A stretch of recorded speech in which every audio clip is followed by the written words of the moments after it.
নমস্কাৰ, মই আজি হৈছে 10 জানুৱাৰী শনিবাৰ দিনটোৰ কেইটামান গুৰুত্বপূৰ্ণ খবৰ লৈ আহিছোঁ।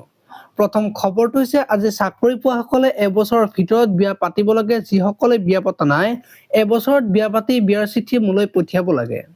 আৰু যিসকলে এবছৰ দুবছৰ বিয়া পাতি চৰকাৰী চাকৰি নাই বুলি সন্তান জন্ম দিয়া নাই, তেওঁলোকে শীঘ্ৰে সন্তান জন্ম দিব লাগে। এদিন চতুৰ্থ বৰ্গৰ প্ৰাৰ্থীৰ নিযুক্তি পত্ৰ প্ৰদানৰ অনুষ্ঠানত মুখ্যমন্ত্ৰী ডক্টৰ হিমন্ত বিশ্ব শৰ্মাৰ আহ্বান। পৰৱৰ্তী খবৰটো হৈছে এডিআৰই চতুৰ্থ বৰ্গৰ প্ৰাৰ্থীৰ নিযুক্তি পত্ৰ প্ৰদান কৰি চাকৰি পোৱা সকললৈ মুখ্যমন্ত্ৰীৰ 4টা পৰামৰ্শ। কাৰোবাৰ পৰিয়ালত যদি অৰুণোদয় আঁচনি আছে, আপোনালোকে অৰুণোদয় এৰি দিব। প্ৰথম দৰমহাটো পোৱাৰ পিছত দেউতা মাৰ বাবে 2টা উপহাৰ কিনিব। মা দেউতাৰ প্ৰতি সদায় অসমীয়া শ্ৰদ্ধা ৰাখিব। 100-200কৈ গোটাই বছৰটোৰ কোনোবা এটা মাহত গাঁৱৰ নামঘৰটোলৈ চিলিং ফেন এখন হ'লেও দিবলৈ আহ্বান মুখ্যমন্ত্ৰী ডক্টৰ হিমন্ত বিশ্ব শৰ্মাৰ। পৰৱৰ্তী খবৰটো হৈছে কৰ্মৰত অৱস্থাত মৃত শিক্ষকৰ নিকটাত্মীয় পৰিয়াললৈ আৰ্থিক সাহায্য।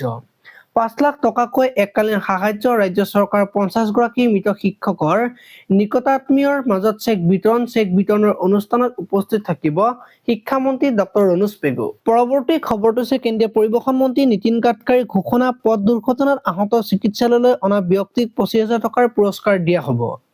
আহতজনে লাভ কৰিব 1,50,000 টকাৰ চিকিৎসা সেৱা। পথ সুৰক্ষা পুঁজি তথা গাড়ী কিনাৰ সময়ত কৰা থাৰ্ড পাৰ্টিৰ বীমাৰ যোগেৰে দিয়া হ'ব এই ধন। পৰৱৰ্তী খবৰটো হৈছে হিংসা জৰ্জৰ বাংলাদেশৰ পৰা সীমান্তলৈ ভাগিছে লাখ লাখ মানুহ। চিকেন স্নেকত উচ্চ ফেন্সিং স্থাপন। পৰৱৰ্তী খবৰটো হৈছে ফেব্ৰুৱাৰীৰ ভিতৰত 4,500টা শিক্ষক পদত সম্পন্ন হ'ব নিযুক্তি প্ৰক্ৰিয়া। ইয়াৰ বাবে অব্যাহত নথি পৰীক্ষণ প্ৰক্ৰিয়া। এই ঘোষণা শিক্ষামন্ত্ৰী ডক্টৰ ৰণোজ পেগুৰ। পৰৱৰ্তী খবৰটো হৈছে দুদিনীয়া কাৰ্যসূচীৰে 17-18 জানুৱাৰীত অসমলৈ আহিব প্ৰধানমন্ত্ৰী নৰেন্দ্ৰ মোদী। 17 জানুৱাৰীত বাগৰুম্বা প্ৰদৰ্শনত ভাগ ল'ব প্ৰধানমন্ত্ৰীয়ে।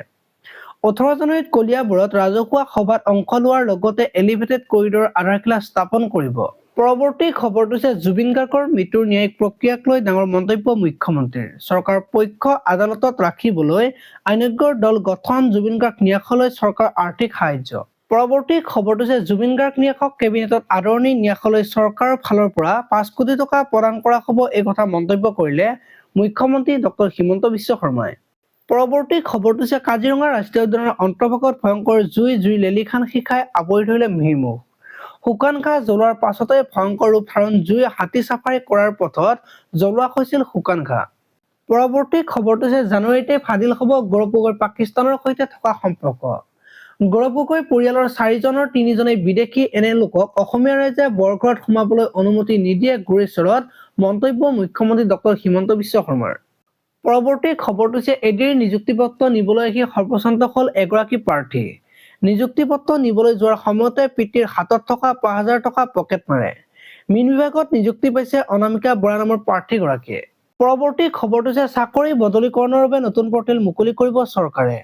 স্বাগত সতীৰ্থ নামৰ পৰ্টেলৰ জৰিয়তে বদলি কৰিব পাৰিব চাকৰিৰ স্থান। যোৱা বছৰ 10,000ৰো অধিক লোকক বদলি কৰিছে।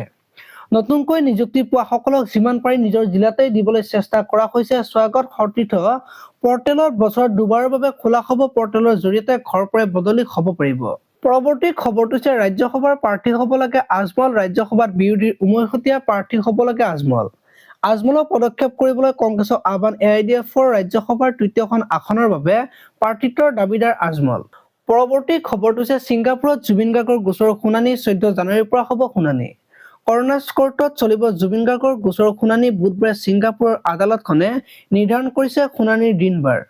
আদালতত গোচৰটো অপৰাধজনিত গোচৰ হিচাপে লিপিবদ্ধ।